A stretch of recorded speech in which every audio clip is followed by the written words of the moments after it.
Um, Good evening, everybody, and thank you for coming.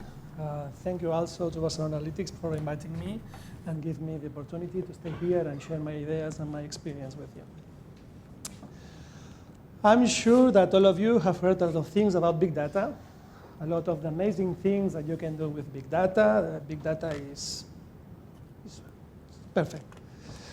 But today I don't want to speak about big data. Today I want to speak about results. I'll try to explain how we use this data to convert the data into real revenues. And how we do that. We started to work with data in 2007. Well, this is my point of view. It's really difficult to say this is big data or this is not. But from my point of view, we started to work with big data in 2007 when we started to work with visits or looks, or you can choose the name that you like. We discovered that, we knew that there are a lot of things behind that, so we started to work with visits. And the first thing that we saw, that the number of data increased 20 times. So according to Google, for every purchase, we have 20 visits before. Here, let me explain you this graph. This is all the bookings and the lookings from the day when we upload the flight into our reservation system until the end of the departure. So you can see how increases the interest and the bookings when we move to the departure date. Well, we discovered a lot of things, a lot of interesting things, but the majority of them without apparent usefulness. The first thing that we discovered was that before a high peak event, we had an increase on lookings before an increase of bookings. So this is currently helping us for the fine-tuning on this kind of events. So here, the axes are to the other side. So the first point on your left is today, and here you can see the interest. As interest, I mean the visits for a certain flight or a certain number of flights or a day or anything. Okay, here you can see the interest for a day, for example, today, for all the flights departing from today until the end of the days that we charge into our reservation system. And the first thing that stands out here is the first peak, this first peak. This is Christmas.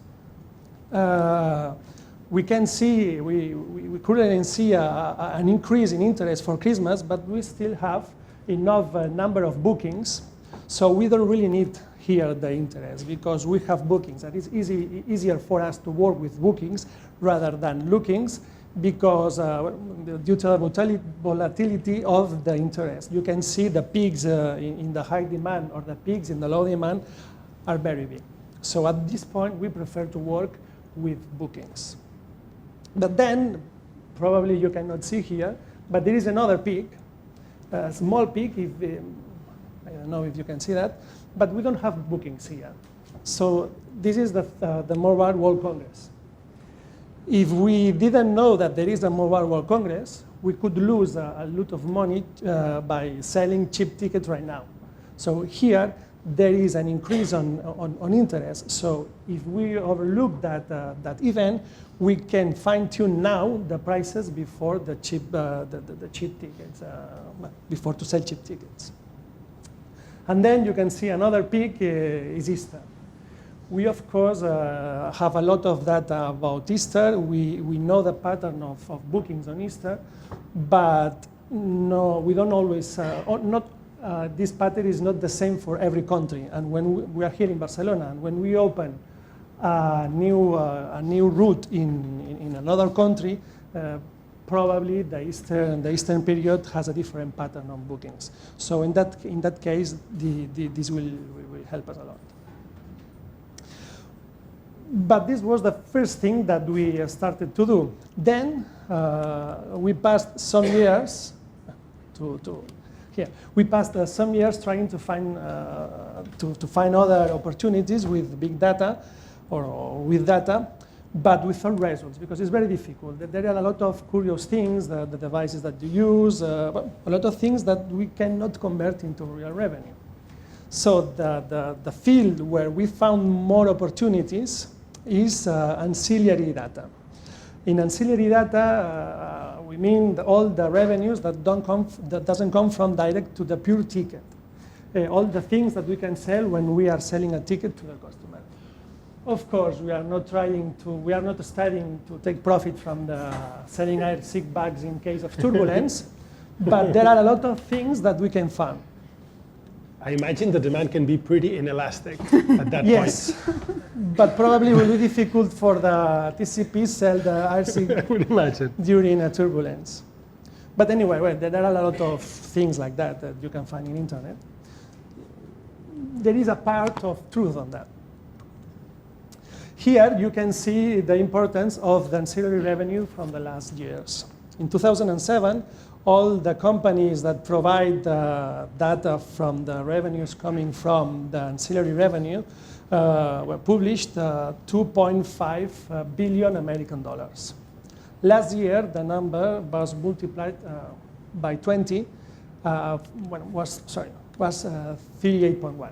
So we are not the only company that we are studying that and improving our revenues coming from ancillary.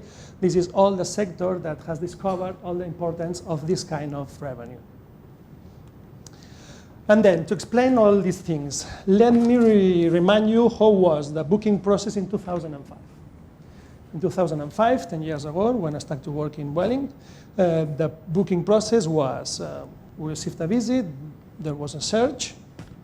If the flight, the product was the right product in terms of pricing or scheduling, then the purchase continues with the introduction of the passenger details and finalized with the purchase.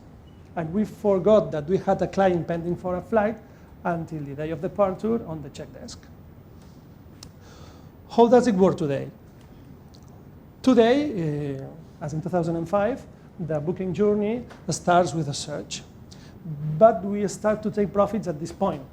Now, for example, studying the patterns of visits and all those things, we discovered that a lot of customers, before booking a flight with us, they decide, as common sense, to compare us with the competition. And when they come back, sometimes the fare has gone up. And I'm sure, I think that, what are you thinking right now? And the answer is no. Believe me, no. We don't use that data for increasing fares. But what we can do is to give the chance to the customer to freeze that price for a small amount of money, for only 2 or 3 euros. So if you want to freeze the price that we are showing right now, you can pay. And if tomorrow you won't do the booking, then you can do the booking. Perfect. So we are starting to make benefits even as, without a sale. But this is not the only point that we have. We can, well, as I mentioned before, we have the interest.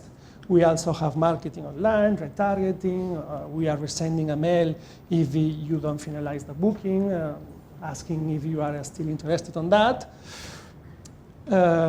So we are starting, at this point, we change a lot. So we're starting to take a profit from that. Then, again, if our product is the right product in terms of pricing and scheduling, the booking process continues with the introduction of the passenger details. And here is, once again, when we try to sell as much things as possible, we have all our portfolio of our classic ancillaries as bags and seats. We can do cross-selling, selling third-party products as car rental or hotels or insurance or all the things that we can sell during the booking process. We also can fine-tuning the retargeting because at this point we have more information than the information that we had before just with the search.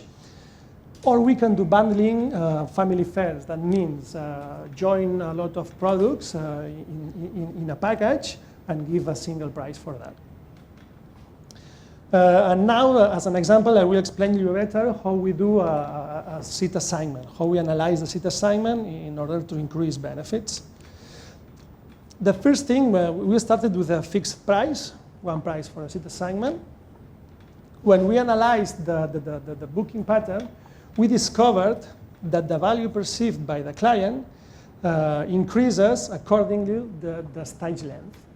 So with a shorter flight, the value is lower, and with a long flight, you perceive a higher price. It's common sense.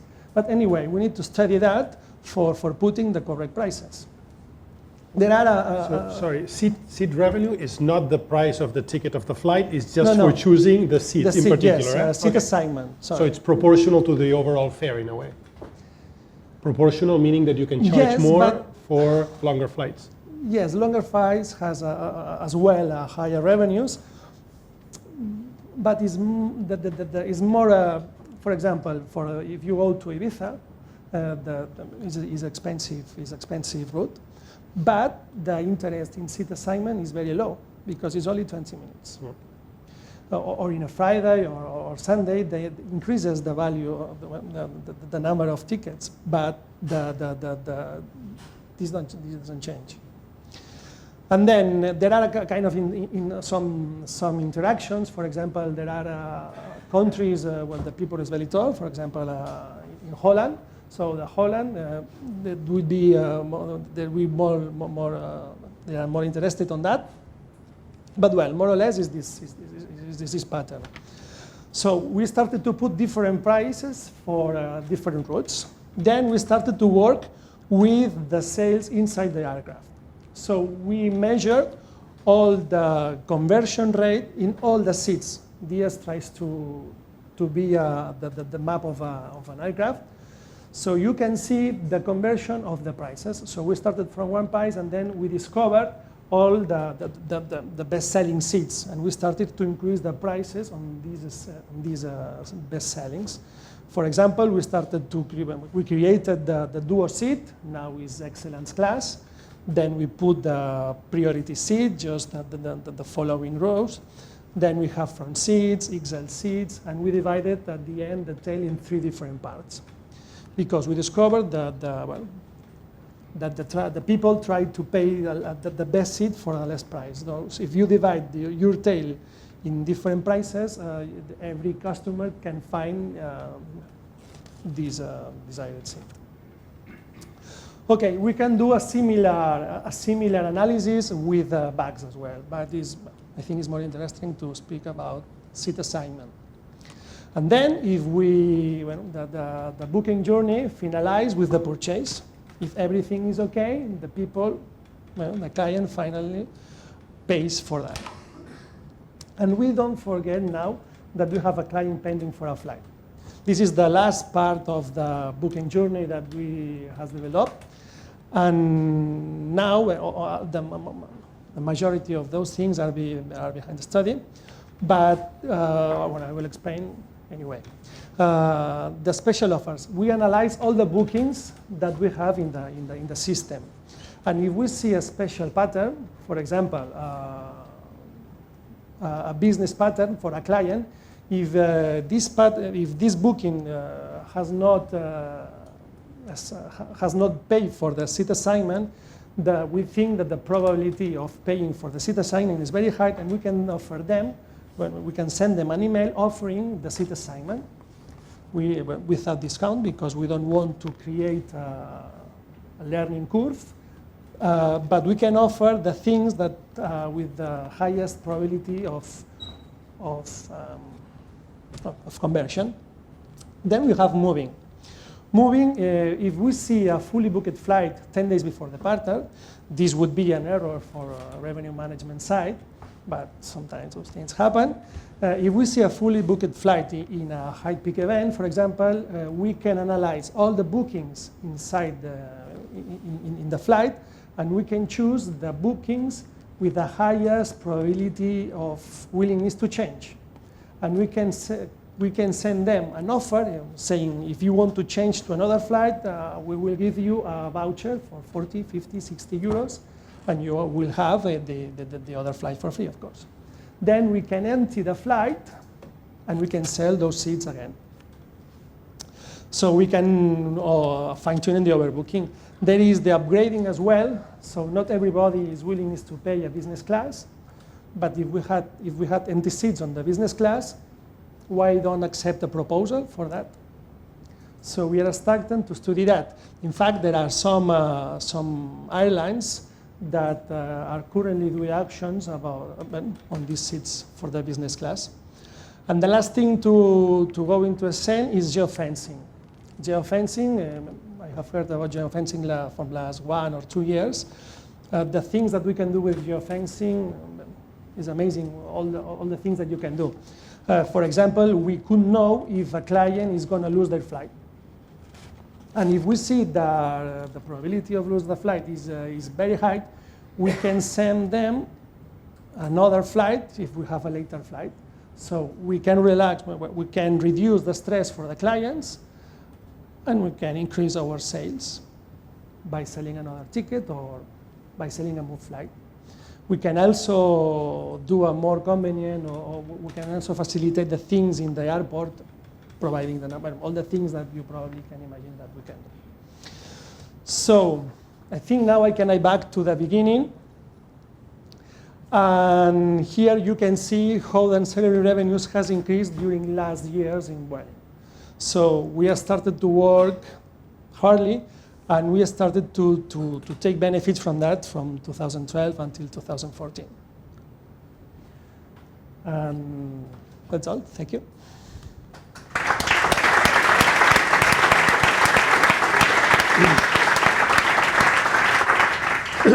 Thanks, Francesc. I have a couple of questions for you as well before we open the Q&A session. So if you have any questions, you can start thinking about them. I would like to ask you the same question as Sharon. So what's the role of predictive analytics in revenue management? Meaning, in some companies, they strive to put the data in an elaborate way at the fingertips of their analysts to make human decisions. So a low degree of automation. So human is more important than the machine. And sometimes it happens the other way around. So for certain other decisions, maybe more massive, in which there are more decisions to be made, then where is Vueling, and where do you think you should be in this two extreme case of full automation or full manual intervention in price setting for tickets, for example? I think that there are two kinds of companies in the airline sector. The companies that trust on forecasting and the companies that doesn't trust on forecasting. Vueling is one of those last companies. I don't trust in forecasting because I think the main problem is the data. That everything is changing very quickly. There are a lot of things that can have an effect on the pricing, and the demand is changing very, very rapidly. So I think that if I try to do a forecasting, I will spend more time trying to correct the forecasting rather than doing my own forecasting or using other tools. So I don't trust in forecasting. Of course, we have our models for to predict the big numbers, but even the big numbers is very difficult to predict. So there is a high or a very big human factor on that, yes. And in what, where are the few, well, first of all, I would like to ask, what sources of data do you use? In particular, I would imagine that competitors' data is very relevant to know whether you're the only one operating a certain route or whether you have a strong competition. And combined with this, what are the main challenges ahead for revenue management for airlines? What are going to be the sources of value for in the future? Is it more and better data, or is it more predictive modeling, or is it more business innovation built on data? Well, first question. There are some, yeah, of course we take into account all the data coming from visits and the things that we have in our website or on the mobile sources as well. on GDSs. GDSs are the systems that the agencies use for selling tickets, that we have this information as well. And the bookings, of course, and the patterns of bookings. This is our own data. We have as well the data coming from other companies or other suppliers. For example, the fares from our competition. There are some companies in charge of providing this data to the rest of the companies, because it's really, really difficult to catch all that data from the websites. There are a lot of products, a lot of companies, a lot of flights. So there are some companies in charge only with that. And the last one, the challenges. I think that this is going to change. The things that we are, how we are working now will change dramatically in the next 2 or 3 years. I think that big data is now something real. I have heard a lot of big data from the last 5 years, but I think that now this will be more important, because the systems and the people is ready is prepared for work with that. But I think that the biggest challenge is how to work with the real-time data. So I know that the prices for my competition now, in 10 minutes, in 20 minutes, in 30 minutes, because the price of the competition is a key point for choose my flight.